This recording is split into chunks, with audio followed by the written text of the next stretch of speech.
and welcome to Understanding Photography with Kim Ayres, episode 86.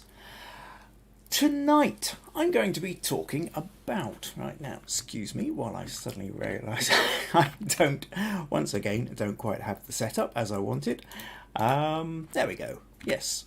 I'm going to be talking about a photo shoot I did with Nurije. Nurije Freeman is a luthier, and here we go. Creating instruments. So I'm going to talk more about that in a little bit.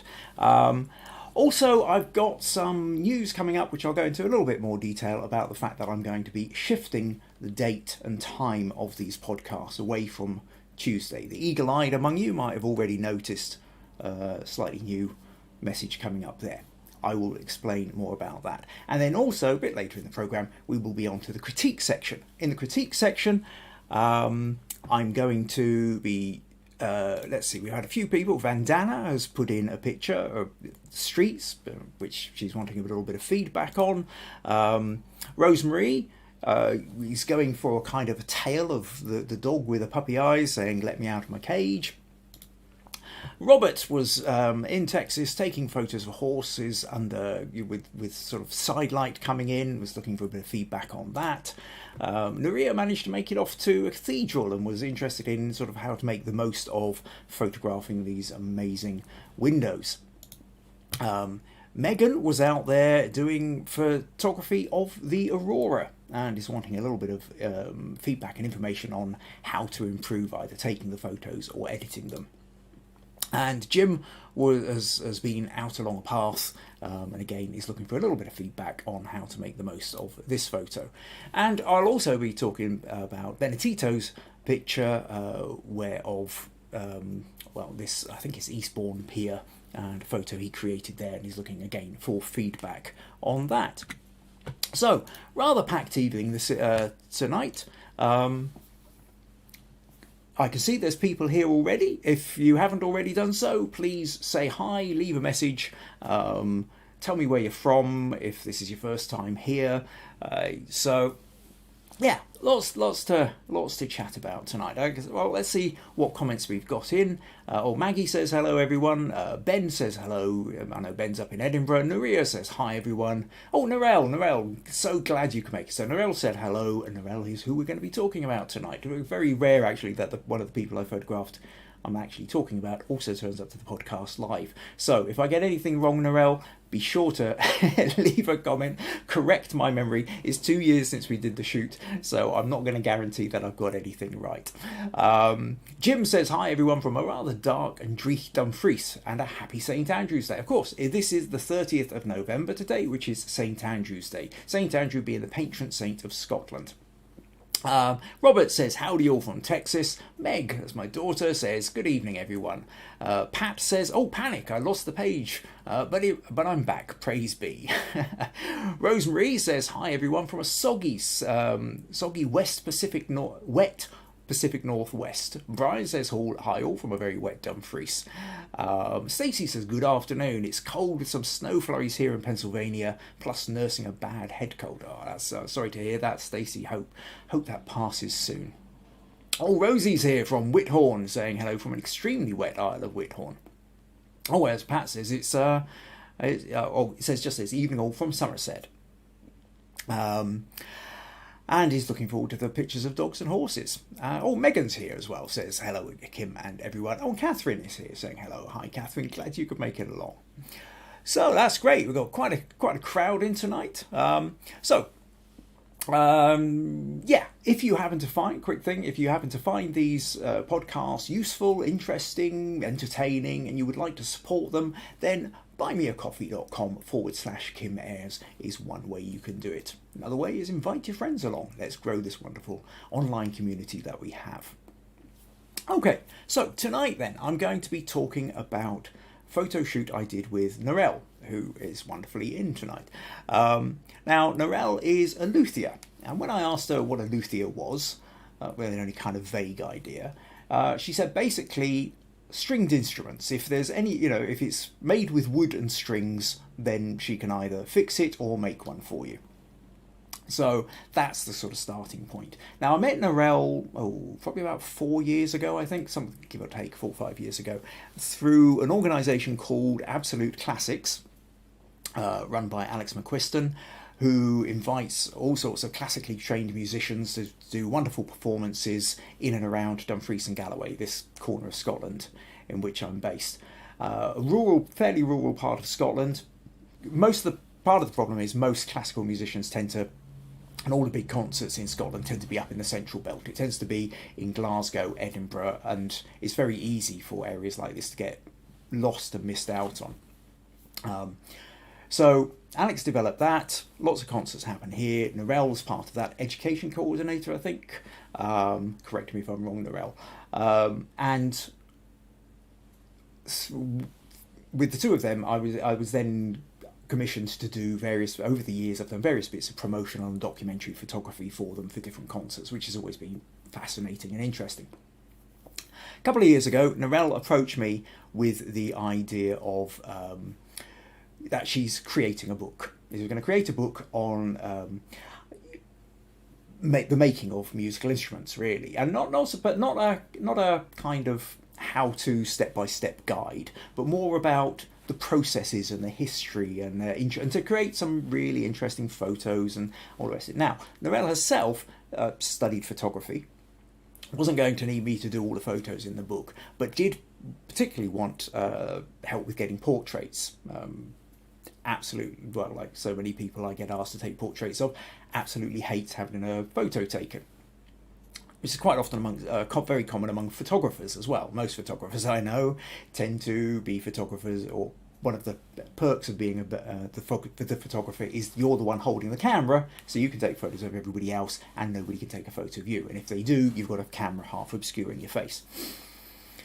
So we wanted to get some photos of Narelle in her studio.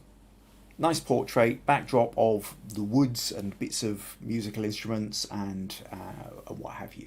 And it was, so we had met up a couple of times, brainstormed ideas, talked about the direction she wanted to go in with the book, the kind of look that it was going to have, the photos that I was going to take, how they were going to sort of fit in and have the same kind of feel and mood of the way that she wanted to take the book as well. So with that, then we took several different kinds of photos. I'll show you some of them and talk you through a couple of them now. If I can just find the folder, and there we go. Sitting over on the wrong page, on the wrong screen. Nope, not that one, not that one. And I really, honestly, after 86 episodes, I really ought to be more organised than I am. So. Narelle, there we go. So the first picture I'm going to show you is the one that I was using to publicise the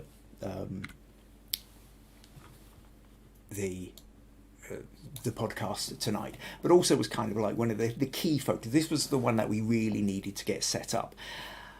Narelle's got this wonderful studio, converted outbuilding, quite large, and it's got, what was really lovely was that, given that this was shot at the beginning of November on a really cold, wet, dreary November day, she's got this wonderful big wood burner stove, just throwing out the heat like nobody's business. So we were able to stay nice and cosy, which was fantastic. Given the fact that sometimes I had to work in places where I've been sort of several layers on, fingerless gloves, fingers still frozen, desperately trying to stay warm. Working in a warm environment is always a massive plus. Now, the thing about this photo, the bits I wanted to kind of talk you through. Well, first of all, there's the idea of, we decided that this corner was probably the best part of the workshop to get the shot out of. And of course, what we've got here is, so we've got all the instruments, bits of instruments, wood panelling, all the sort of books and tools and vases of potions and goodness knows what, all sort of sitting in the background. Wood shavings, wonderful pieces of tone wood, and all sorts of fantastical things in the background. And the other thing, and by photographing sort of diagonally into the corner, you give it more depth. Now, the lighting in this was the bit that proved to be particularly tricky. I've got two lights. I've got one light to the left of me. Essentially, think of kind of at the end of where the bench would be, and you've got the main sort of softbox light coming from that direction. But that in itself wasn't enough. So over on the right, sort of 90 degrees coming out from the side of the bench, there's another softbox, and so I had two lights lighting up Nurije. But somehow the images still seemed quite flat. There was the behind her was sort of getting lost into the shadow behind her, and we sort of played for quite a while before eventually I realised that what I really need to do was I need to get a light behind her as well. And so there's actually a third off-camera flash sitting on a shelf just behind her head. So you can see here where it's lit up at the back. And then a final thing, which I'd kind of forgotten about until I was looking at these photos again, which is I'd taken my smoke machine with me. And just a little spurt of smoke from a smoke machine. I've got some photos where there's a lot more smoke kicking about, and that just looked wrong because it kind of made it look like the workshop was on fire, which obviously wasn't going to be the case. But it just, if you kind of look up here, just behind Nurije's head, you can just kind of start to catch wisps here. Oh, sorry, that's wrong photo. There we go. And it just adds just a little touch of atmosphere, just kind of softens out, diffuses the light that's behind her a little bit. Now, the other thing I wanted to talk about in terms of the editing with this, in fact, actually, I'll show you the next photo, because as well as this, we then needed, of course, to do a portrait. Now, the portrait was a much more simple light setup. We did this one, and here I think pretty much I've just got one large softbox sitting to the right of the image. And we've got the beautiful woods and everything behind. What was interesting about in the post-processing, both with this and the last picture, was the fact that we were going for the warm wood tones. Nurije and I had been sort of chatting a bit about the kind of look and feel of the picture, of the pictures, and we looked at several books that she already had. Well, like I said, we're talking more kind of coffee table book rather than owner's manual or step-by-step manual on how to do things. And some of the books that she were beautifully sort of soft blues and greys, which are quite kind of popular in a lot of areas of photography at the moment. But I think Nurije's comment was she wanted more kind of warm Italian than Nordic as such, and she wanted the kind of warmer feel of those the browns and the yellows in the wood. Now, she's wearing a white top, and of course that picked up all the colours and the general reflection and bounce light from around. So actually what happened in the original photo is everything kind of took on a slightly yellow hue to it. And what I did was in the editing is I actually sort of blue shifted the blouse so that actually this has got a very slight blue tint in it. And what that does is it really offsets, it allows all the warmth of the wood around the image, in every other part of the image, to really feel warm without the whole thing being washed out and feeling jaundiced. So that became a really important part of this photo. Now, other shots we wanted to kind of play around with.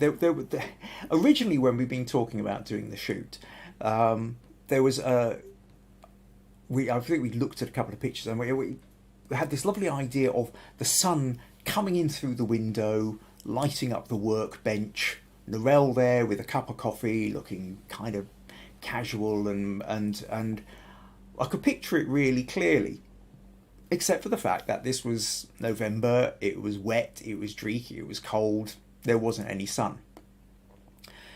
But I was kind of determined to get the shot, so what I ended up doing was I went outside and I had stuck the off-camera flash on top of a stand outside the window. Now, it was raining, so I'd actually had a little see-through plastic bag sitting over the top of it. And then I set the flash to go off, and then Nurije adjusted her blinds, and we ended up with this. And so what you can see here is, now I'm just actually thinking, well, my picture's kind of blocking the top corner a little bit. I don't suppose it really matters. But now this is the look that we were going for. So you can get that sense of, you see the light casting from the blinds, onto the bench, onto Nurije, where she was able to then kind of stand casually with her favourite cup in front of the workbench. And again, we've got more violins up on the back there, and tools and books and everything else. So that was a fun kind of solution, really, for trying to take these photos. Loads of fun working with the Nurije. Very, very easy to get on with. We chatted I remember when the first meeting we had, I think, lasted 2.5 hours, non-stop leather with the two of us. The next meeting we had, another 2.5 hours, non-stop leather. This time I was there for the best part of about 6.5, 7 hours, I think, and we constantly talking, no awkward pauses. Wonderful when you find somebody that you can get on really well with to do this kind of photography. So yeah, these were the kind of main photos that we were going for. Interestingly, though, there's all these little bits. I mean, if you look at the way the shavings, the way that you get from when Nurije was using the plane, that I kind of started playing around with these a little bit. And what I found was, when you've got a backlight on these, that you can see just how transparent these are. So thin that the light just kind of passes through them, and you get incredible textures just in these curves. And I really like that, and to bring that out, really the backlight kind of worked best for that. You get kind of quite abstract with that. Or here was another one that we kind of both really liked. Just sort of grabbed a pile and just sort of plonked it on, and side light from this, but it's the side light again cutting through and allowing you to kind of create these beautiful lines and textures within them. And then another thing we played with was the planes. Now, Nurije, the one on the right is the one that Nurije uses, but the one on the left, I think she said, was her grandfather's. Was it your father's or grandfather's? I think you said it was your grandfather's, but again, correct me if I'm wrong, Nurije. And so wanted to take a photo of the two planes side by side and surrounded by these lovely kind of curls of wood. So, and again, doing, well, this is like two lighting here. We've got a backlight with, I think I've got a yellow gel on that, just to kind of add to the warmth of it. And then softbox light coming from the right to actually light them up so they're not sitting there in silhouette.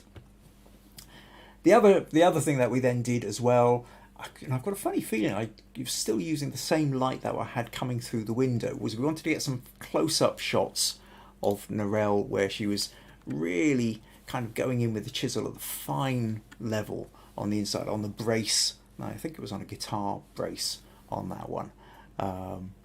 And again, this kind of thing, and because she was kind of going in, and you get this sort of almost like a kind of rose type shape sort of starts appearing in the middle, which I found really quite fascinating. Now, I didn't have the macro lens at that point. This is 2 years ago. I only got my macro lens last year, and there's part of me feels I would just love to kind of get back in there with the macro lens and get this sort of super close up of some of these textures of wood.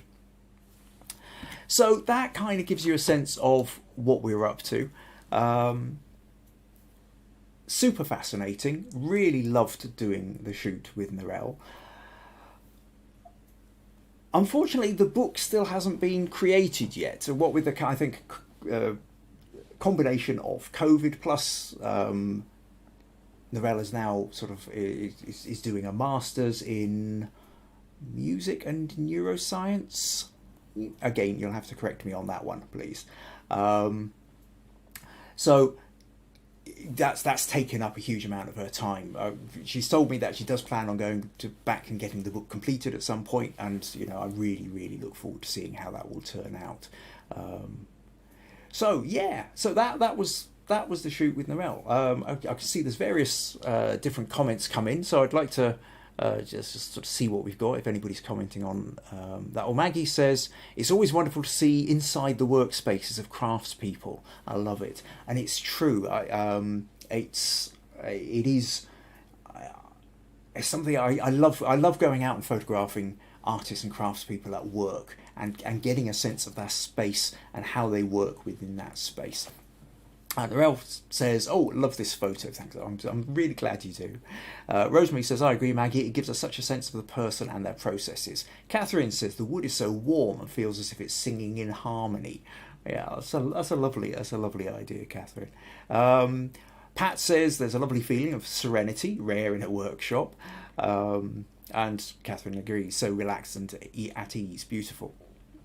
Narelle says, "That's the best bit working with you, Kim. Honestly, I reckon that's how you capture certain natural poses and portraits." That's lovely, thank you. Maggie says, "Love the textures of the shaving so much." Stacey says, "I like the shade and light photograph. Had a portrait with shadows and I didn't have as much impact. Is it better to do window blinds as opposed to an outdoor feature?" It depends, Stacey, entirely on the kind of photo that you're going for. I've always had a love for blinds, and where you get that kind of stripe in the light. It's kind of slightly film noir in a way, I suppose, is really what it always tends to remind me of. But if you consider the way that you can kind of manipulate light and have the shadows just through sort of adjusting the blinds, I think and then you have your person standing next to the window. I think there's a lot of fun to be had there to play with. Vandana's joined us and says, "Good evening all." Narelle says, "Yes, my grandfather's right. That'll be the plane." So emotional. Jim says, "Was the first photo an action shot or was it staged so there was no movement?" Okay, so just to re-show you what we're talking about, this photo here. Essentially, it's it was a mix. What we did first of all, a lot of the shots first of all were just sort of staged to make sure that I could get the light in the right place. And then Narelle was running through and doing some movements. She was doing them slowly so that I could get a sense of where it was sort of best going to happen. And then I think there was one or two spots where she would move sort of in front and the light behind would suddenly come out. So there is a staging, but we wanted to also get a sort of slight sense of movement as well. So it wasn't just standing there holding it.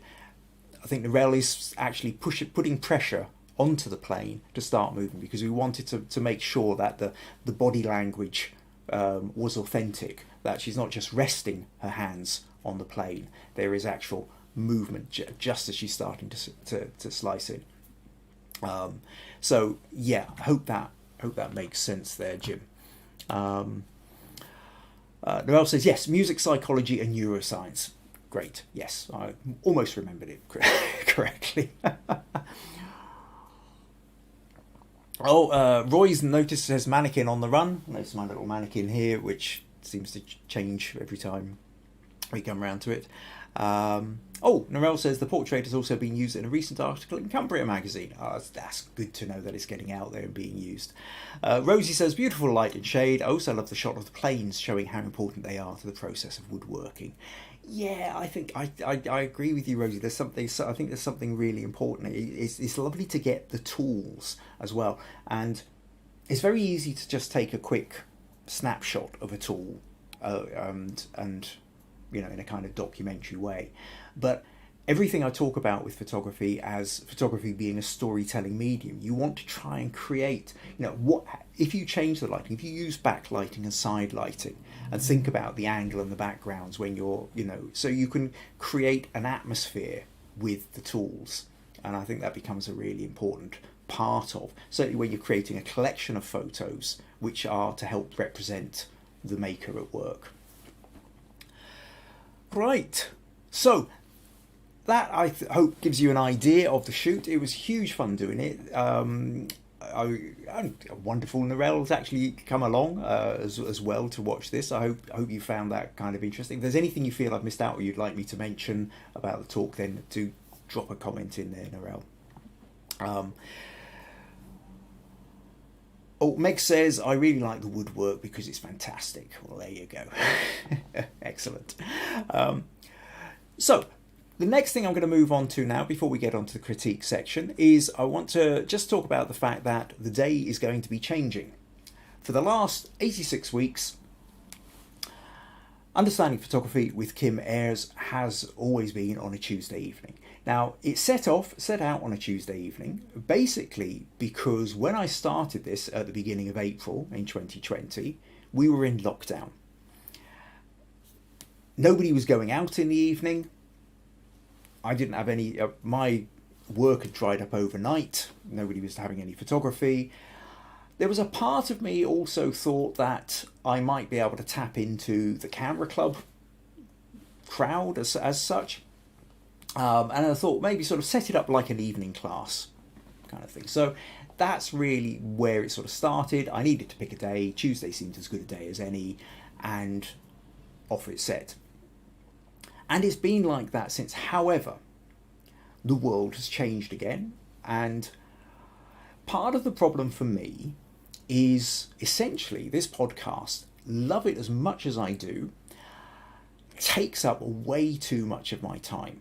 The best part of about half my week gets taken up just to do this 1.5 hour podcast each week. Certainly the whole of Tuesday is taken up with preparation. Quite often that spills back into Monday. Wednesday, I'm usually writing a blog, and then I've got all the social media stuff to do. I also have to go through and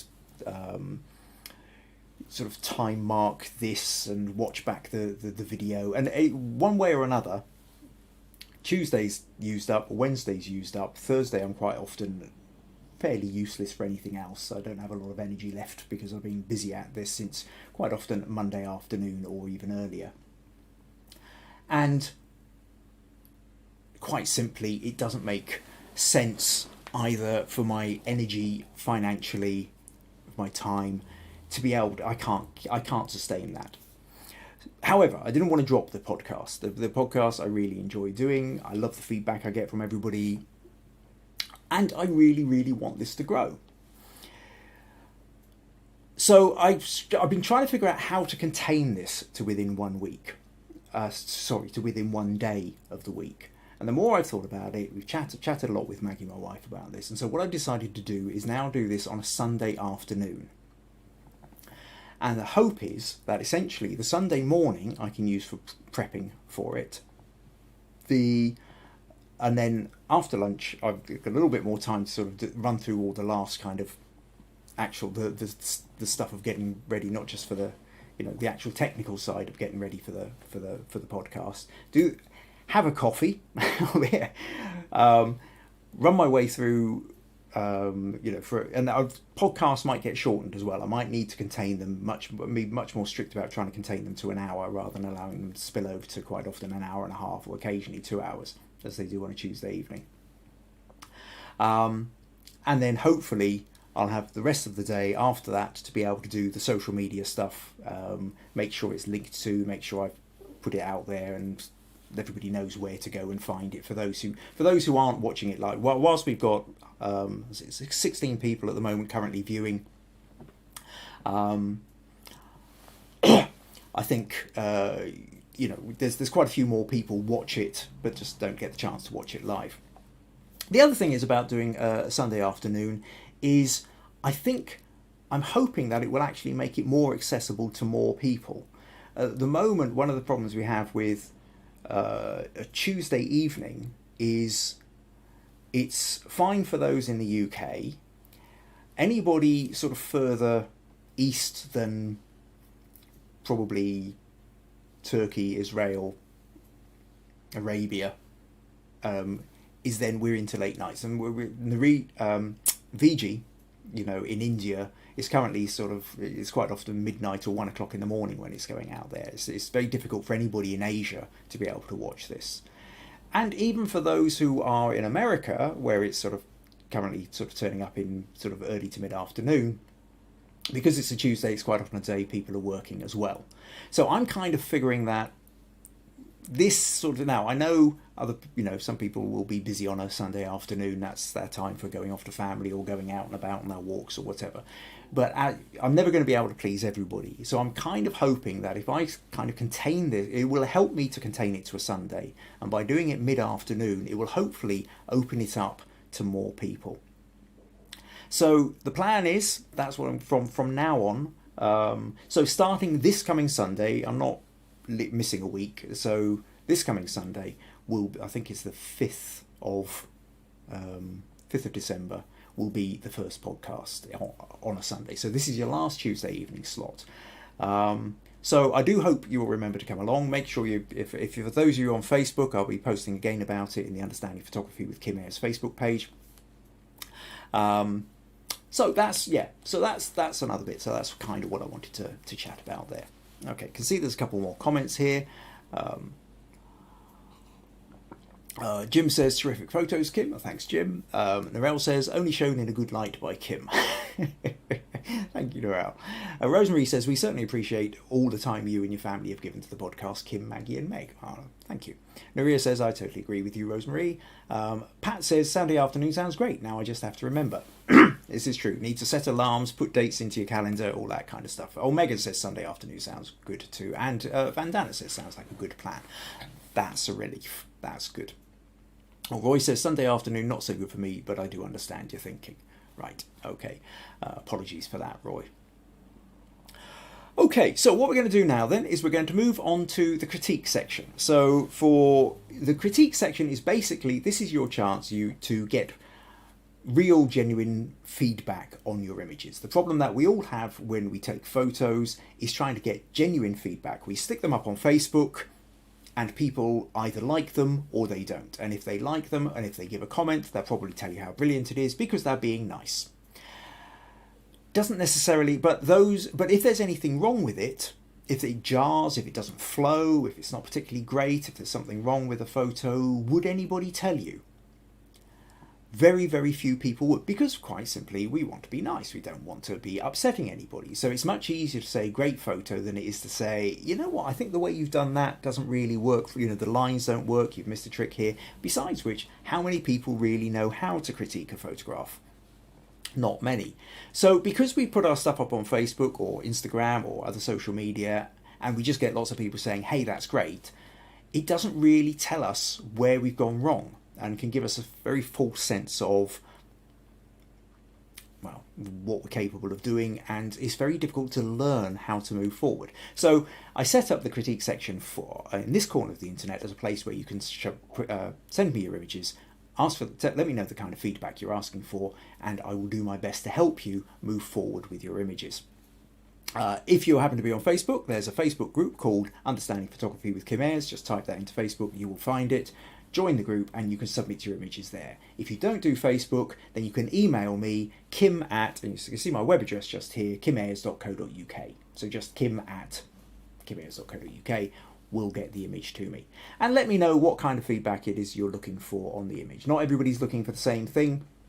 Some people are concerned about composition, some people want to know what they might have done with the lighting, some people want to know what they might have even done with the concept of it. So that chops and changes a lot. So always try and be as clear as you can. And sometimes if you can send me the original photo, if you've done quite a bit of editing to it, that helps as well. Okay.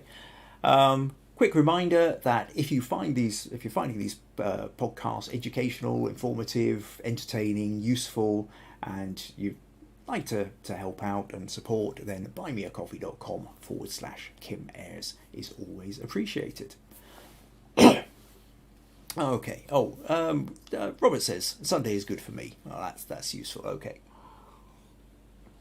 Right. Okay. So let's move on then. Let's make a start on critique. And what we will do is let's start with Robert. In fact. So Robert sent in this photo and said, Anne and I were in Franklin, Tennessee over the past few weeks, and I took this shot on a frosty morning. The horses were friendly and cooperative. I like this photo the best of the series. The fence curves around behind them and adds an interesting line. I also like the neckline on the foreground horse as well. Their parallel faces add yet another line. I'm hoping this is of interest to you as well. Please let me know your thoughts and critique. Alright, sorry, this is the unedited version. Where do we go? Yes, this is the edited version. Robert also sent me another one, which was this, taken from a slightly different angle. Now, this one isn't in focus, but it does give you a sense of what the light was doing on the frosty morning.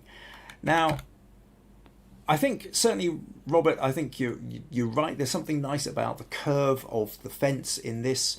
I think the way you've edited it from that, you've brought out the detail in the shadows, which works really well. It's quite a nice line on this. Now, what I would say, let's just quickly open that with Photoshop. Oh, I thought I'd already got Photoshop open. Apologies then while that works its way out. My feeling with this, though, is that I kind of want to... if you'd held the camera and just shifted to your left a little bit more, I think there's a bit here whereby I kind of don't need quite as much of that, and you could have done with just a little bit more of that. And I think if you take something like that, so you're now getting the heads slightly over more into where you kind of rule of thirds, rather, 2/3 of the way across the picture rather than smack bang in the centre. If I put that on content aware, it will fill it in more or less roughly to give us just a sort of sense.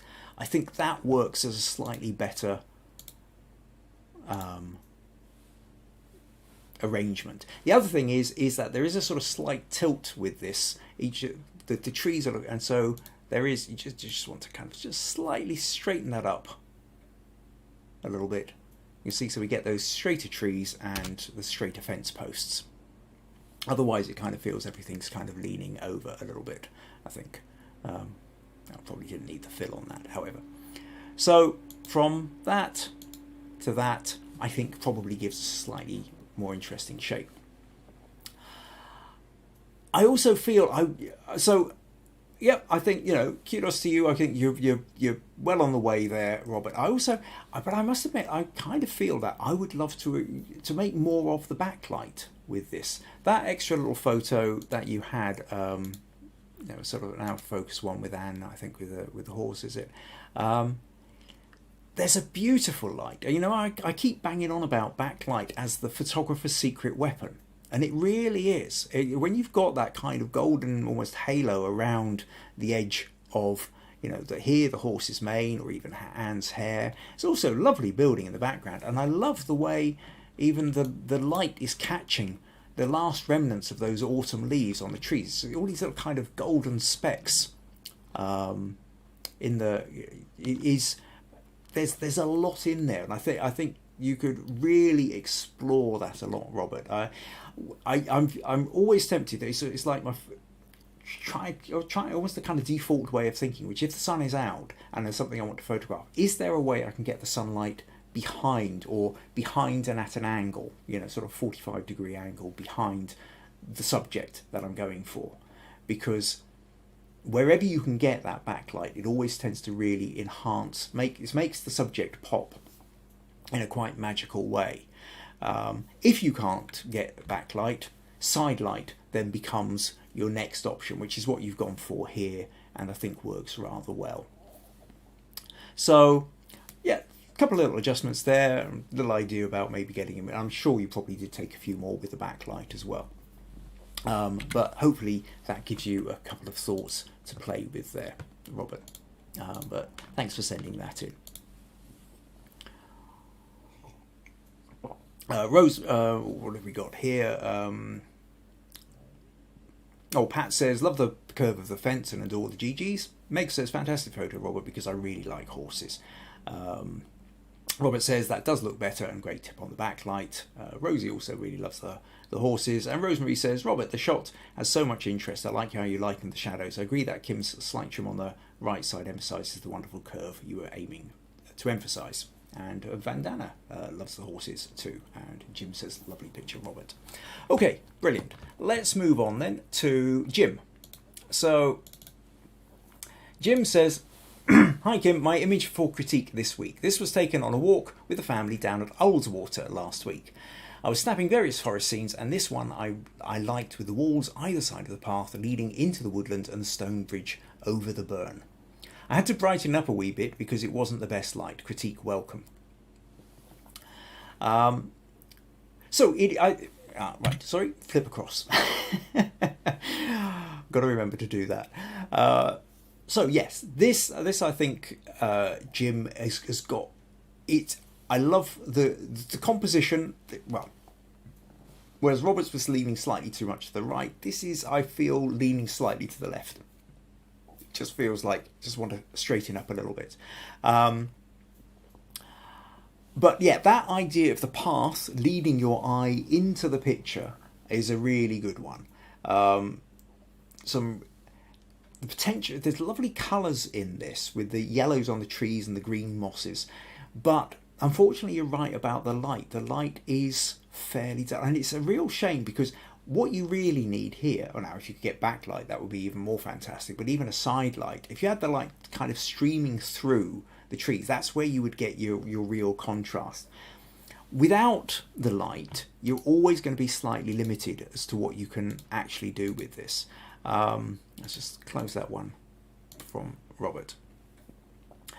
It's a kind of tricky one, really. I mean, well, first of all, let me just let's take the content aware off for the moment, and I just want to kind of make that a little bit straighter. Now I can breathe slightly easier. I don't know how really what else to do. I mean, there's things whereby, okay, yeah, so what was I going to do? If I take that into camera raw, I think what I might do is add a bit of a vignette just to draw the eyes into the path a little bit more, something like that. What I might also do is play with the clarity, that kind of deepen, not sure, that's maybe overkill with the texture. What about contrast? Contrast maybe kind of adds a sort of slight bit of interest to it. What else? There's kind of different things going on here. I mean, if I take, not the levels, curves, as part of me wants to sort of kind of, I think, if you kind of curve down a little bit and actually allow for a little bit of slightly darker in the foreground, but you could sort of paint that out up in the sort of some of the highlights, maybe bring in a little bit of the wall back in, something like that. So we're just sort of darkening the foreground because the stones here are really quite bright, so you probably don't need to brighten up everything. You can sort of selectively just allow these sort of because it's lighter at the back, then it helps to draw your eye down the path. The other thing about drawing the eye down the path would be to have an object, whether it was a dog running down the path or a person walking, something there to draw your eye in to this part of the image is really what you need to draw the eye down there. Another thing, of course, would have worked here, might have worked here, would have been mist. How would you, just again, I suppose, at this point, if I was doing a curves, something like that, if I kind of lighten that up. Now again, that's too bright, so I will just darken that. And now I want to selectively paint back in. You could again kind of get a sort of slight misty effect. Just do something like that. Looks a little bit like it's a slightly misty day, something like that. You know, adds another kind of effect. You can kind of see what it would be like on a day like that. Whether that necessarily massively improves over the original, I'm not sure, but it gives you an idea of kind of places to play with. I think the composition is a good composition. I like the walls, the path, the burn, the little stone bridge, the sense that your eye is getting drawn down into the picture. Really, the rest of it comes down to light and, like I said, maybe if you had a dog or a person or something down the path, your eye gets drawn down it. It's quite nice to have almost like a little reward at the end of the photo. So, hope that gives you a couple of thoughts and ideas there, Jim. Right, let's close that. Rosie says, wonderful mosses on the trees and walls. Rosemary says, love this path. I want to hang it above my doorway as an invitation to head into the woods outside. And Pat also agrees, saying, it beckons. Maggie says, it's so Lake District. Lovely. Rosie says, really like the vignette. Jim also agrees the vignette works. Megan says, I do like the mist. Very storybook feel to that photo. Jim says, thanks. And Vandana also says, the vignette and mist make it look really beautiful. Excellent. Okay, let's move on then to Megan. Now, where are we? Megan sent in this photo of the aurora. I took this photo on the 3rd of November. A friend and I had been tracking the northern lights and had been coming up unsuccessful the few times we went out. This night, it was there. It was a let's see what we can get. Yeah, it was a, let's see what we can get kind of night. It turned out to be the best showing of the northern lights I've ever seen. I would like to know how to make the most of capturing these and editing them. Now, first of all, I would say this is the edited version of Megan's photo, and I have to say at this point, whilst on the one hand, seriously impressed you managed to get the northern lights, seriously impressed you've got all the lines and the colours, I feel you've overcooked the colours. These kind of this goes beyond. However wonderful the northern lights are, these colours are kind of cooked too much, I think. It feels like you've sort of ramped the saturation up a little. You've overdone it, and I don't think that's necessary. At the point that it's kind of stopped looking quite so natural. Now, I asked you if you could send me the original, and you sent me this.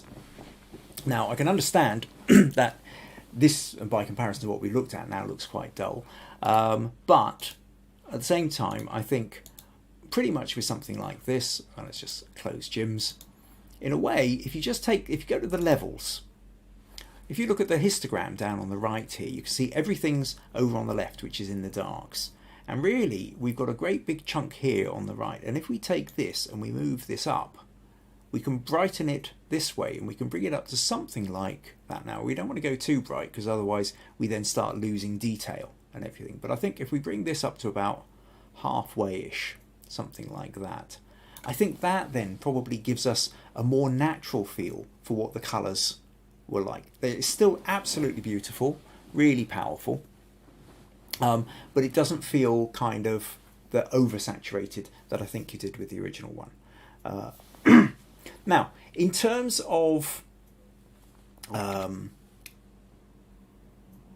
to take photos of the aurora, first of all, I have to confess I don't have a huge track record of doing this myself. It's also on my wish list and bucket list to do. However, there are some things that I've noticed in the past. One of my very first attempts, I'll actually show you, one of my very first attempts at ever taking the aurora failed abysmally. I remember I went out and took, because I'd seen friends putting up pictures. Now, okay, first of all, for those who've never tried photographing the aurora, unless you happen to be sort of pretty much up in Norway or the Arctic Circle, the chances of ever really seeing anything where you can really see strong colours are pretty rare. Most of the time, you're barely seeing anything with the naked eye, very much. You might see a sort of slight kind of misty sense of something going on. It's when you photograph it and you're giving it a 15, 20, 30-second exposure, and you're letting all the light come into your camera, that's when all the colours tend to leap out. And I remember I went out, and I'll just show you a particular photo. This is kind of what it looked like to the naked eye to me, right? There was a glow on the horizon, and at this point I wasn't sure, is this just a glow of a town or a city in the distance over the hill, reflecting slightly off a little bit of atmosphere on the clouds? It's very difficult to really tell. So I put the camera then on a 25-second exposure, and I ended up with this. And I thought, oh, well, that's no good. That orange glow is just that's probably just town lights, city lights. It was a bit strange because I could still sort of see it. It looked like there was almost like these sort of shadow beams kind of coming up. It wasn't quite, but I just, everything I photographed just looked yellow. Anyway, so I thought, oh, forget it, and I came home again. The following morning, I woke up and thought, white balance. And this is where having your white balance set on your camera makes all the difference. I quickly dragged the photo into Photoshop, and I went to Camera Raw Filter, and then went white balance up here, auto. And then lo and behold, on auto white balance, you can now see the wonderful greens and purples that are so characteristic of the aurora. and we can make out even more sense of these kind of lovely streak lines coming up. I was absolutely kicking and cursing myself for weeks after that. So one of the first things you've got to do, make sure you get your white balance. Either have it on auto white balance, or so you can correct it in post-production afterwards. But do be careful about that. Now, the main thing about nighttime photography is you want to get you're trying to, it's all a balance between aperture, as always, shutter speed, and ISO.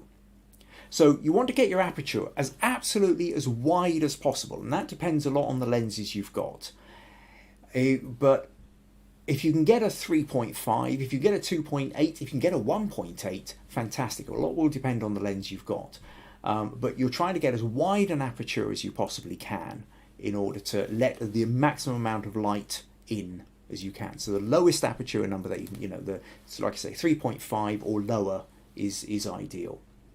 The next thing to do is kind of set your ISO. Now, I noticed on your one, the settings you sent me, Megan, your ISO is 6,400, and 6,400 is really high, and what it means is everything becomes so grainy and noisy that the quality kind of disappears. Anything larger than just a web image, and if you try and blow it up any bigger, it just doesn't hold. So the thing to do there is you don't really want to go, depending on your camera, try not to go much above 2,000, maybe 3,000 ISO. I think that's pretty much about your limit. If you can go lower, even better. But then to offset that, you've then got to have a long exposure time. You need a minimum of 15 seconds, possibly 20, 25, 30 seconds exposure. Problem is, once you go much beyond 30 seconds exposure, you then end up with light trails because the whole world is moving, and actually the stars will start to streak a little bit.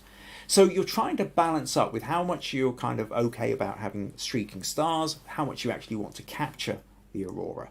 But your starting point for it is as wide an aperture as you can get. Ideally get a wide angle lens as well.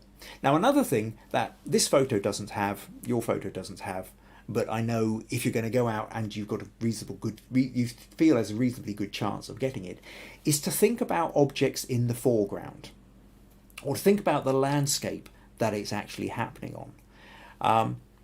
This picture here, even though great, I caught the aurora, even though I hadn't realised at the time, it's a fairly dull photo that I've got because there aren't any other features. There's only that. So what you kind of need to think of is you kind of want to scope out particular favourite spots. Find places which are north facing, where you think, because the northern lights, generally speaking, tend to be in the north, and go out during the day and find places which have got interesting mountains or hills or trees or silhouettes that you could have against the backdrop. And then, if it makes an interesting landscape photo, or at least the outlines of the landscape, if it would look good in silhouette, then you want to try and make sure that your Northern Lights photos are set against that, and I think you will end up with a far more interesting photo. So that's your key things then, Megan, is widest aperture you can get. I think you said with these ones, these are f6, but like I say, if you could have gone down to f3 or 3.5 or something, depending on the lens that you've got, that would have been a better one to go. Ideally, I think go wide angle as well. If you've got a wide angle lens, that helps because you can get more of the sky in. Try not to overdo the ISO, maybe a maximum of sort of 2,500, 3,000 at a push. And then go for a longer shutter speed in order to let the light in with that. So those are your kind of technical setups. And then compositionally, try and create an try and find a landscape which gives you interesting shapes and lines coming in from the side, a way of framing the image. So I hope that helps. I hope that gives you a few ideas, Megan. But thanks for sending that in. And jealousy here, I think, or certainly envy. So let me just cancel that. Yes, cancel that and minimize that. Close that. And that. Oh, and that. Okay, and come back to you.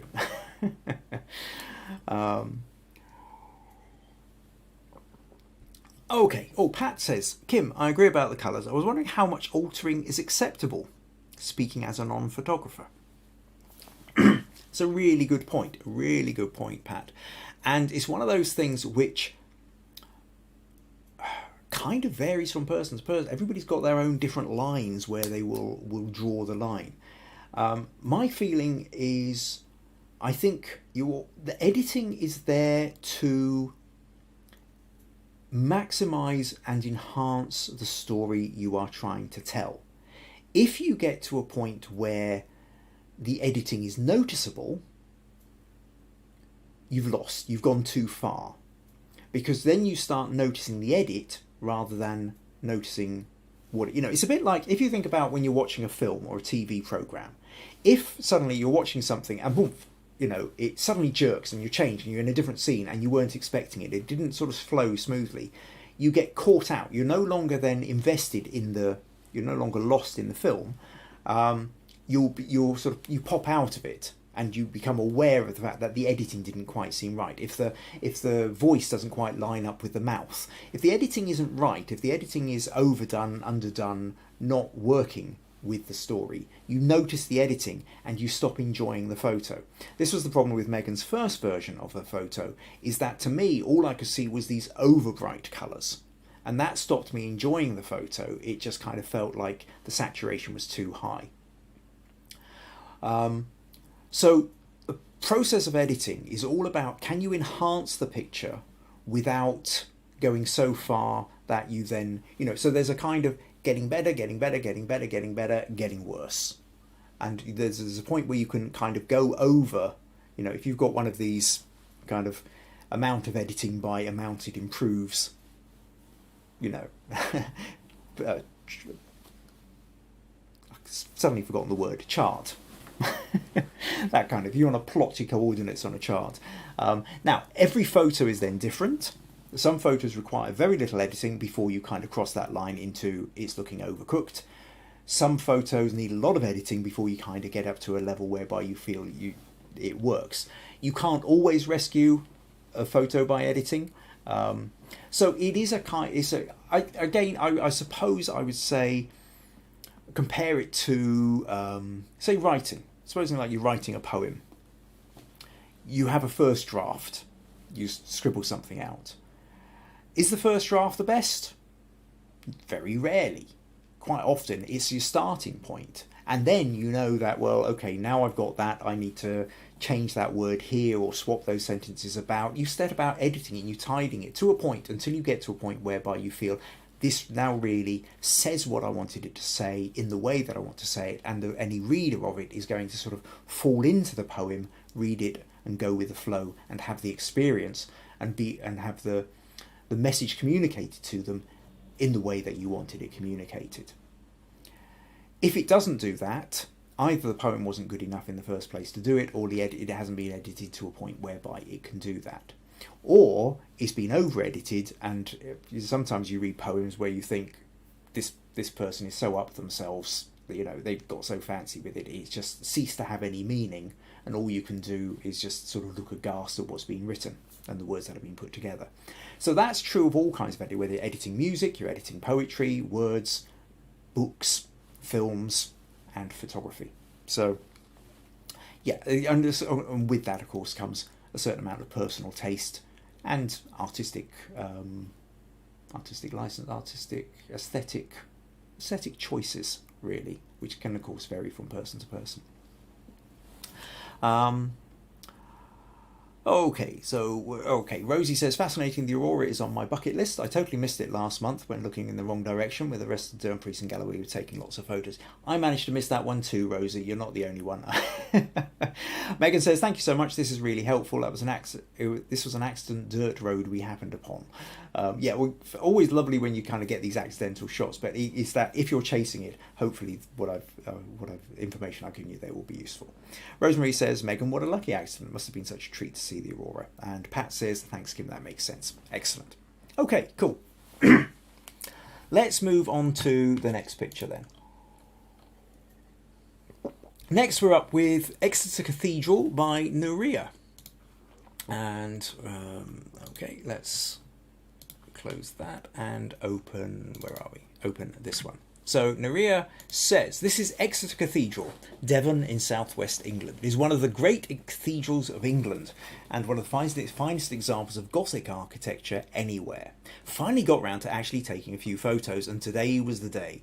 I love the painted glass and how the sunlight on the right hand side is making it look like it's glowing. This is for critique, please, Kim.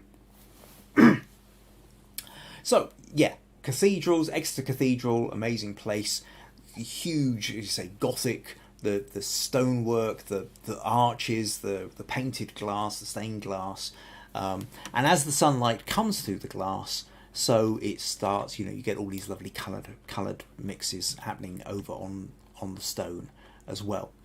So really then it comes down to, there's a whole number of different ways you can take photos like this. Now what you've done is you've decided to concentrate specifically on this window and capture this window. You could in turn stand further back and have this window in more of a context and see, so we can see the lower half of the cathedral, the wall. If you're right at the back, you then get that long sense of looking down the length of the cathedral and then having the wonderful window at the end of it. So you can get close up, you can get further back. You've decided that this is the point you want to go. Now, it does kind of feel to me a little bit like you're kind of leaning back, and I do wonder what it might have been like if you'd sort of been a bit further back and maybe zoomed in rather than standing underneath it trying to fit it all in. But again, that might come down to where the furniture was laid out, how many people were moving about, what you felt you could get.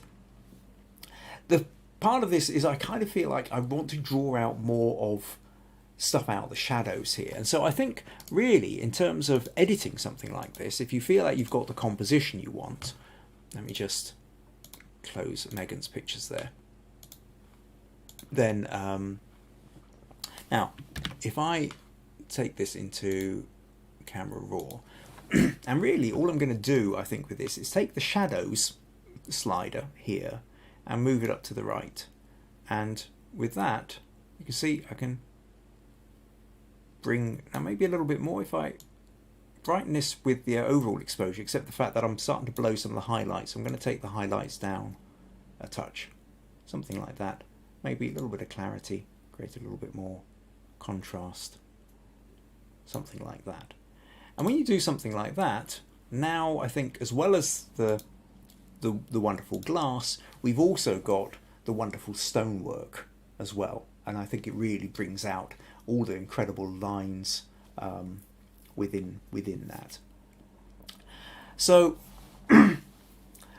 always we're trying to find a balance. The camera doesn't always allow you to get everything you want in camera, again coming back to the editing, so look for try to make sure the shadows aren't lost completely when you're taking the photo, that and then hopefully in the editing you can draw a little bit more detail out of the shadows, which then, and I think something like this gives this sort of much kind of brighter sense of what's going on. Even in this though, if you wanted to make a little bit more of the colour, if you can selectively, if you dodge and burn, if I use the dodge tool and I've got this set to mid-tones, exposure 8 or something like that, just to kind of give me a start here, I can selectively brighten up some of these bits where the light is falling, something like that, a little bit up here where it's just catching the stonework. I think becomes slightly more interesting. So you've gone from that to that. That just kind of shows you a little bit of that. The other thing I would probably want to do is this little light in the bottom corner here is kind of catching my attention somewhat. So again, if you've got the software, I would probably just remove that, just so that it's not, so because that little bright spot is kind of grabbing the attention down on the left corner. Anyway, so I hope that helps, Nurije. I hope that gives you some ideas of what you could do and with it. So Pat says great to have such a window and architecture, and Jim says impressive window, and Jim also likes the edit that brings out the stonework detail. Okay, so next on then we'll go to Vandana, And Vandana says, another one with tall buildings, which I enjoyed taking. I wondered if the coloured or the black and white looks better. So let's flip over here. So this is the colour, and then this is the black and white. So I think that's the wrong one. Part of this is, it's a strange one, this, Vandana, because neither of these look, that looks a bit too tilted to the left. That looks straighter, possibly tilted to the right. No, I think that one's probably okay. I think that's probably okay.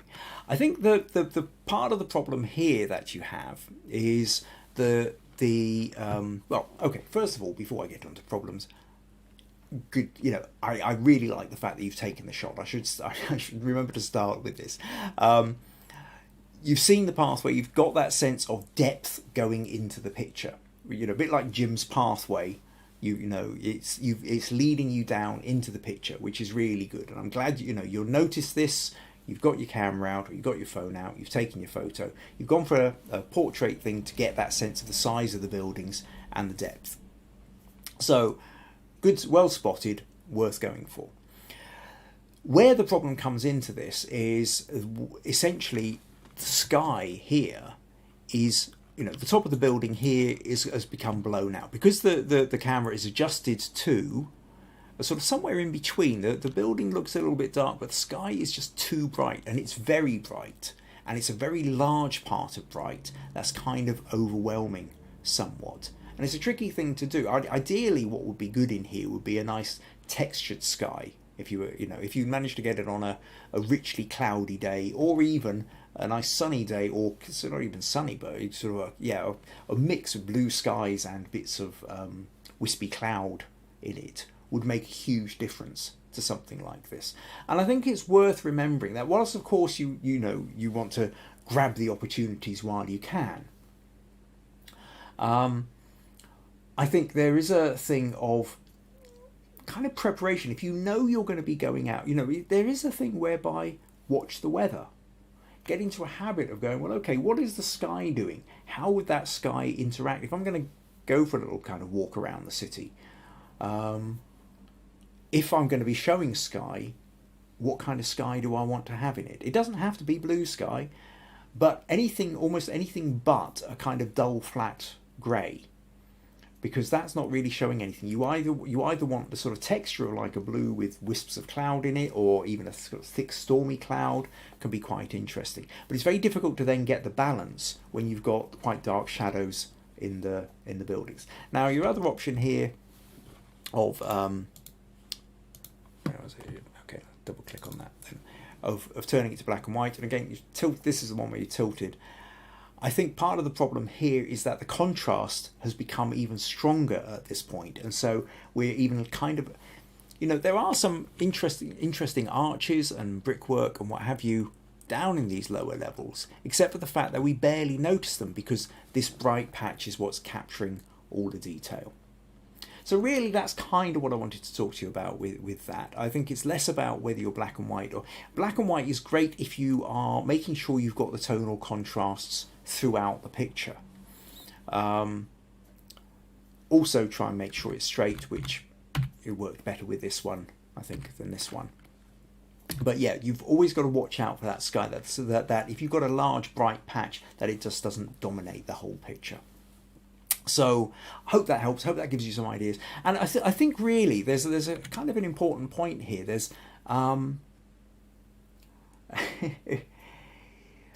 I've years ago, I remember somebody talking about, I thought it was kind of an interesting idea, of 3 types of photographers.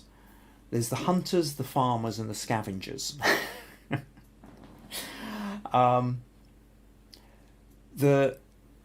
Essentially the hunter, they're going out there, they know what they're looking for, and they're going out to find it. And and in that case, so you're in that mode of, I know what I'm going for, that's what I'm going for, and I'm not gonna rest until I've got it. And you're going out with the photography, with the camera, with purpose. The scavenger, we all fall into this, is essentially the opportunist. I happen to have my camera with me, and then I saw something, and so I went, oh great, I'll do that. And then the farmer is the cultivator, is the one who goes, okay, there's something I want, and it's going to require planning, and it's going to require putting things in place, and it might require a longer term approach to it, where I'm going to have to do planning ahead. This isn't a case of I'm going out tonight and this is what I'm going to grab. It's a case of I could be going out in the winter, or I could be going out next time the weather changes, and I'm going to put all these other kind of things in place. And now, there's no doubt, photography enthusiasts, we are all these things at different times. But I think it's worth sometimes, what we've got to try and do is, whilst we will always be that kind of scavenger opportunist, and we should be always be on the alert for the opportunity if we happen to have the camera, or if we don't have the camera, the phone in our hand. But those are the lucky finds. That shouldn't be the only way we do our photography. I think there's a lot to be said for the hunting and the farming side of it, where there's more plan, there's more intent, there's more purpose. And the best photographers, the landscape photographers where you consistently go, oh wow, look at them, have quite often been planning these well in advance, sometimes months, occasionally even years in advance, to make sure that they are in the right place with the right lighting, in the right season and the right weather. A lot of the ones that I do, the staged narrative photos, huge amount of planning goes into these, and there's lots of ideas being, even though like the photo with Nurije beforehand, we talked, we discussed ideas, we thought about how we were going to approach, and then on the day there was a lot of working around it. It wasn't just left to chance. So I think if you know that there are, there's another thing about, if you know there's some really interesting streets, take photos like this one as thumbnail sketches, as a case of a quick record of this looks like somewhere to come back to. And make a note of different places which you think this would look really good at this particular time of day when the sun is coming from that direction. At a different time of day, the light's going to be coming from a different direction. So what time of day, what weather conditions, even what people conditions. Because this one, a little bit like the one I said with Jim's here, if you were coming in lower here and this was more of your picture, it's a lovely kind of draws you into the picture. Except for the fact that you kind of need like a person, or a person walking a dog, or a cat running across the alleyway, or something like that, to give you that little bit of reward. You've sort of been driven down this way, you've been led down this way by your leading lines, so it would be nice to have some kind of reward at the end of it. I think also, if you do have a big bright sky which is burning things out, consider like this kind of crop. Can you take interest? There's always interesting street shots to be taken where you have no sky in at all. Go for the lower parts and see how the lines of the buildings and the roads, especially alleyways, can create some kind of interesting shapes for you. So, hope that gives you some ideas, Vandana, something to play with.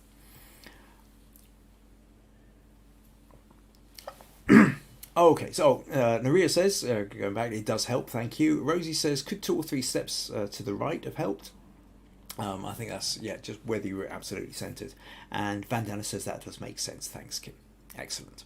Right, okay, couple more photos left. We are now going to move on to Rosemary. Now, Rosemary took a photo of her dog, and let's just show you this. And Rosemary says, after all the emphasis you put on conveying stories in our images and seeing how much more impactful and memorable it makes them, I've been trying hard to look for story behind the image I take.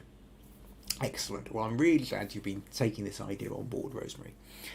Now, the photo I'm submitting for critique this week is my attempt to convey story in a pet portrait. At first glance, the wire fencing of the pup's indoor playpen seems unfortunate, but it doesn't make for a pretty picture. But it really is part of the story, the way our pup uses his expression to try and guilt us into letting him out for a romp. Big puppy eyes, eh? I'm hoping the viewer does indeed I'm hoping the image does convey the story to the image, and I wonder if there's anything more I could do with the composition or post-processing to aid and abet his devious attempt at freedom. Okay, so I think a couple of things here that I'd like to talk about in terms of. First of all, it does kind of feel more like he's in a cage than a playpen. you've got the bars coming down. It's almost like that. You kind of go back to that original kind of person behind the bar, the jail shot that you have of, you know, in old westerns, of sort of somebody standing behind the bars, the criminal sort of there behind. So it does look kind of like your puppy is in jail as such. In terms of emphasize, let me show you a couple of things in the editing this then. So let's open this in Photoshop again, and let's just close Nurije's picture here. Oh, and actually just before we do, there's a little point here, which is Rosie was saying take a step or two to the right, and I think you're right there, Rosie. Actually, that it does look like if you're going to do something as central as this, you really need to be as central as possible, and it does look like you just needed to slightly move to your right to be absolutely lined up. Anyway, that aside, back to Rosemary and our puppy. So a couple of things here are things that I've already talked about with some other photos, but worth repeating in the context. I mean, the first thing I think, actually, this little bit of gap here, I don't know whether that's really necessary. I think you probably could pull that up a little bit, something like that. Or even just, well, maybe a little touch more, actually, because we don't need a full thick, something like that. So we've just got that sense of bar, we don't have the sense of the ground. Possibly. More importantly, I think if we go to the camera raw filter, and again, I think that notion of vignetting, what we're trying to do here, the big thing to remember here is what we're talking about is the eyes and the expression in the eyes. So this is where we want to draw our attention to. So if we take a vignette and just sort of start drawing that in a little bit like that, now I'll probably overemphasize it and just do it a bit heavier than it really needs, but just to kind of take it like that, then you can instantly see that that draws your attention to the face that much more. Okay, within this, I mean, other options might be, no, not that, I want to zoom in. If we've got highlights in the eyes, but we're wanting to try and emphasize the eyes a bit. So I'm going to got mid-tones 8% here. I'm on the dodge and burn. I'm going to dodge. So I'm going to just sort of lighten this up a little bit if I can. Is that? Yeah. Maybe have it slightly stronger, just for emphasis here. And then again with the other eye. So that really I'm sort of bringing out those reflections in the eyes to really sort of create much more. It will draw that little bit, that much more attention into the eyes. So if you look at the difference between that and that, okay, well, for those who are on a smaller screen, the difference between that and that kind of brings more. Now, actually, when we're close in, it's maybe slightly overdone, but further back here, we've got a bit more. Now, the other thing I want to do is filter camera raw. We could play with the I'm going to use the clarity tool. It's kind of contrast thing, just kind of a little bit more. Essentially, it's kind of creating a little bit more light and shadow. Maybe it would work with the contrast. Okay, yeah. Now I like the contrast there, except for the fact that what's happening here is it's kind of getting the colours are getting overdone here. So maybe I would take down the saturation a little bit here, just to kind of counteract the fact that we've got.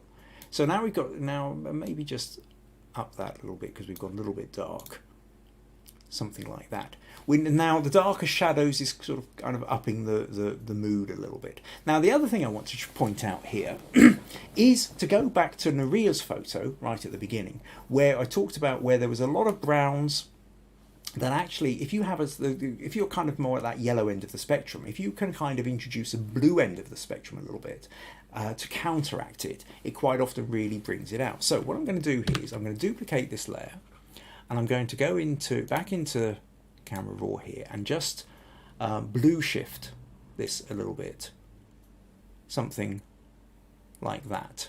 Now I blue shifted the whole lot, and that's maybe too far, but what I'm going to do is I'm going to create a mask, and I'm going to essentially paint back in. Let's go put that the fur that we had.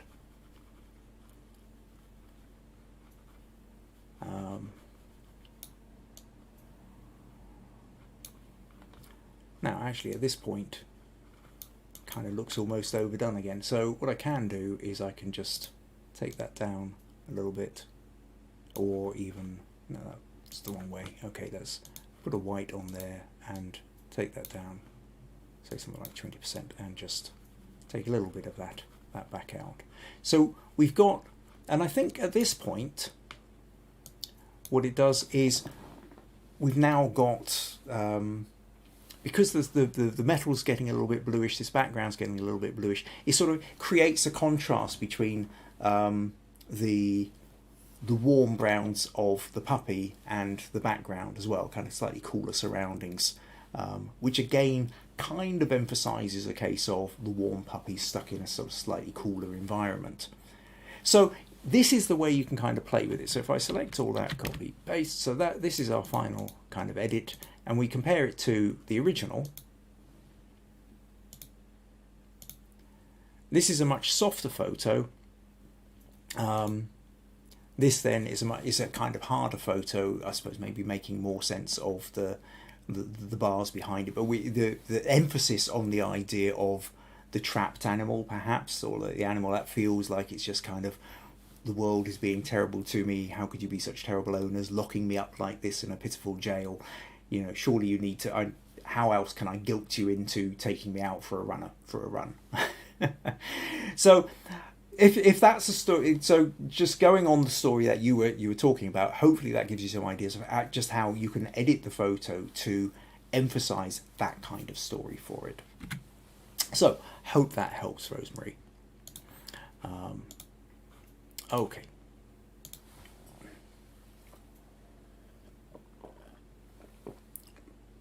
Okay, so Vandana's the first one to write, "Aww." Jim says, "Lovely puppy, golden lab." Rosie says, "Labradorable eyes." And Meg says, "The puppy's so cute." Rosemary says, "The highlights really help. The blue shift to the background really works to highlight the fur. Yes, the blue of the bars emphasise how much he dislikes them." And yes, to everybody, Rosemary's saying, yes, he's 8-month-old yellow lab. Quite a good boy, actually. He would tell you that he doesn't deserve to be locked up. Right, okay, cool. So let's move on to our final image, which is Bennitito. And Bennitito said, it's called this one, "Arwen Visits Eastbourne." And for anybody who's watching the news, right, anybody who's out with the UK who won't know, we recently had Storm Arwen, which hit the UK, and some places got, you know, there's a lot of trees down. I think there were actually a couple of deaths. It wasn't at the sort of tornado level that Midwest America gets, or the hurricane levels which the east coast of America gets hit, or even cyclones which tend to hit India. But storms in Britain were still bad as storms go. Now, I think Bennitito's Arwen Visits Eastbourne, I don't think there's any real sense of the storm here. And partly what happens is you just assume that the lass there is called Arwen. So I'm not totally sure that one completely works. But having said that, quite an interesting photo. So let's go back to see what Bennitito says. So, "Young woman walking down Eastbourne Pier during the storm Arwen on Saturday. I converted it to black and white and cropped. I instinctively shot in portrait to narrow the view as I wanted to know." So yes, let's just show you. So he sent in, this is the original image. So I instinctively shot it in portrait to narrow the view as there was a mess to the left, and I originally wanted to keep the image long. However, I feel cropping to the landscape, so cropping to this, was the right decision, as the dark reflections of the tables, the edge of the pier, and the lines in the flooring, and the dark reflections on the left lead through the image. I feel it juxtaposes the light strip in the centre where the woman is and the focus of the eyes into the image. And I think, yeah, everything you've said there is true, and I think the right decision. I think this is where the story is happening, Bennitito.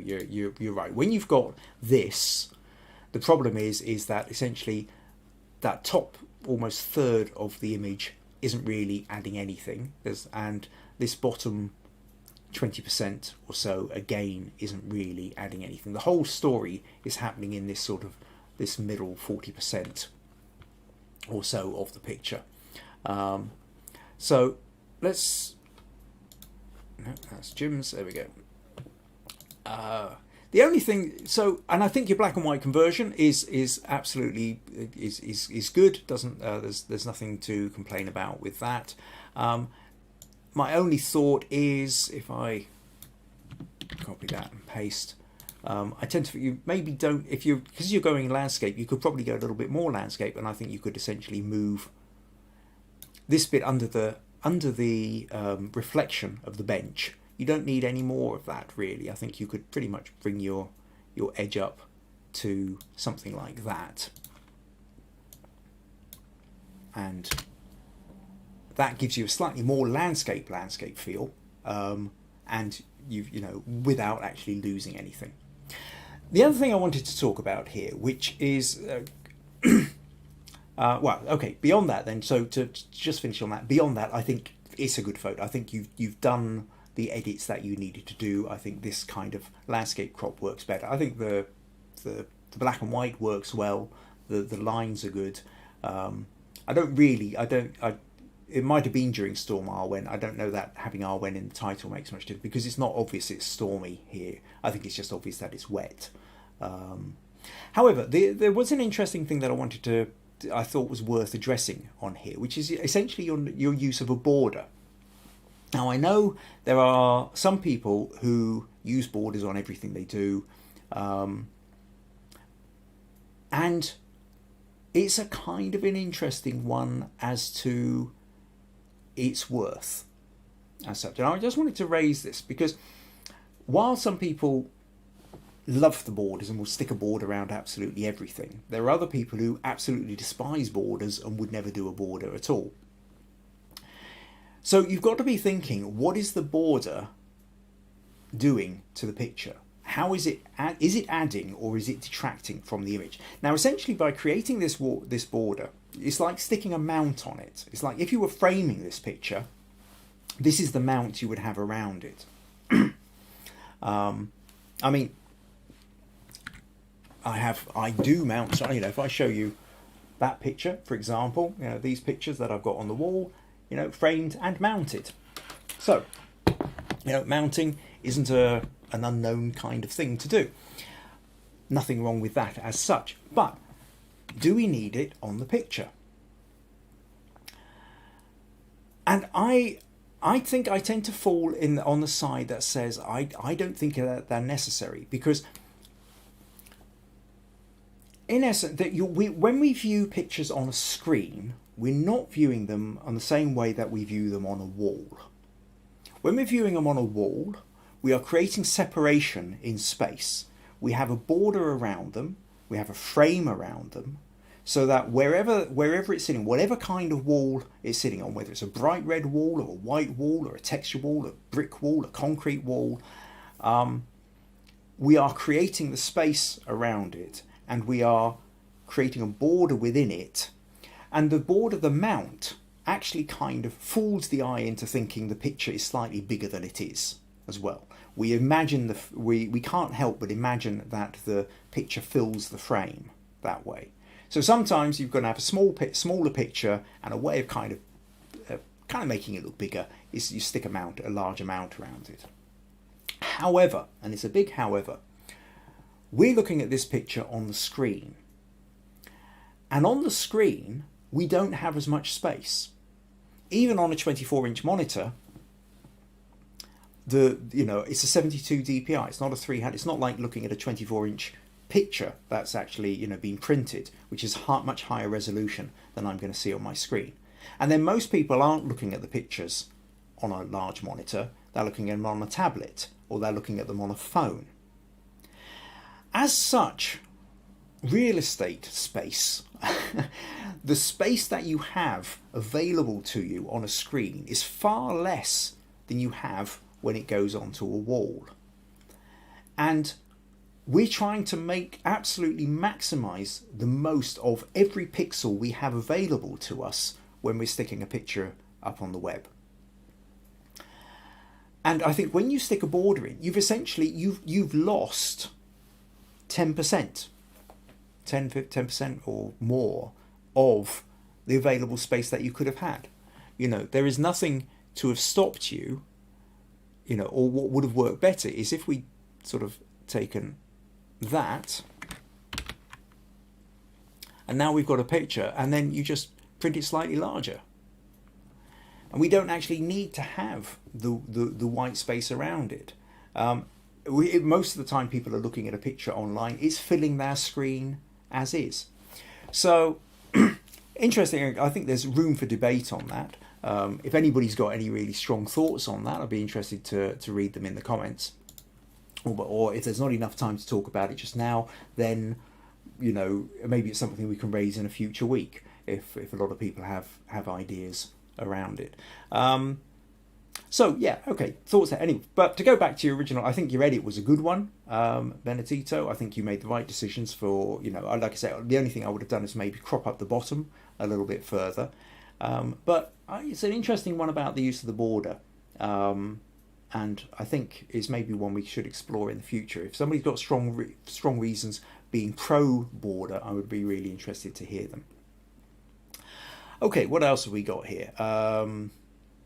Rosemary says, this one gets this evening's smug points for sure. Beautiful, well balanced both in weight and reflections. I like the black and white conversion. Okay, Bennitito, Rosemary's on your side there. And Jim says, a lot of judges don't like borders. Just saying, great photo, love the black and white. Vandana says, amazing picture, and yes, like it without the frame. Ben says, the border suggests a picture postcard, which may or may not be a good thing depending on what you're wanting to do. And Roy says, I too don't like borders. I do tend to think it tends to be a little bit of a kind of love or hate, that kind of Marmite idea. Either you're really into it or you're really not into it. If something doesn't have a border, I don't think anybody goes, oh, why hasn't it got a border? But if it does have a border, people go, oh, why has it got a border? And I suppose running off the problem with that is, as soon as anybody is asking why has it got a border, they're no longer looking at the picture. You've lost them. It's back to exactly the point that I was making to Pat earlier on, which is about your editing is there to enhance the image and to enhance people's falling into the image. You want them to be absorbed and involved in the narrative of the photo. You've got a good photo, it's a good narrative, it's one we can fall into. But if I'm noticing the border, I'm not noticing the picture. It's detracted from it. So something to keep in mind.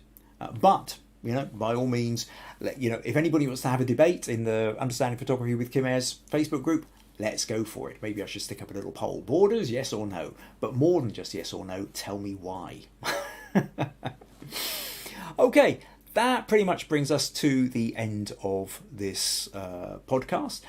For those, don't forget, the next podcast is going to be Sunday 5th of December. And from then on, Sundays at 3 p.m. UK time, which means for everybody who's not in the UK time, go Google, check your time conversions, type in UK plus, convert to your place, and that will give you the conversion. So, those of you in America who are somewhere between 5 and 7 or 8 hours behind, it will be earlier in the morning. For VG in India, it'll hopefully be a slightly more respectable early evening. For people in Europe, it'll be slightly later, 1 or 2 hours ahead of, or mainland Europe, 1 or 2 hours ahead of the UK. So, do check that out. I will be putting up posts and trying to remind people, but set your reminders and keep an eye out and try to remember to join me on Sunday. If you found these podcasts useful, entertaining, you feel you're learning something from them, you would like to say a thank you or support these in any way, then buymeacoffee.com/Kim Ayres is the place to do it. So, thank you very much to everybody who's put in images tonight. Greatly appreciated. I think it's we've gone on for longer than I ideally wanted, just a little over an hour and a half. But yeah, being fun, informative, and thank you once again to Narelle for the wonderful for turning up earlier in the evening and being allowing me to have such a wonderful photo shoot. Right, okay, that's us. Thank you very much. Take care, and I will see you all on Sunday. Cheerio.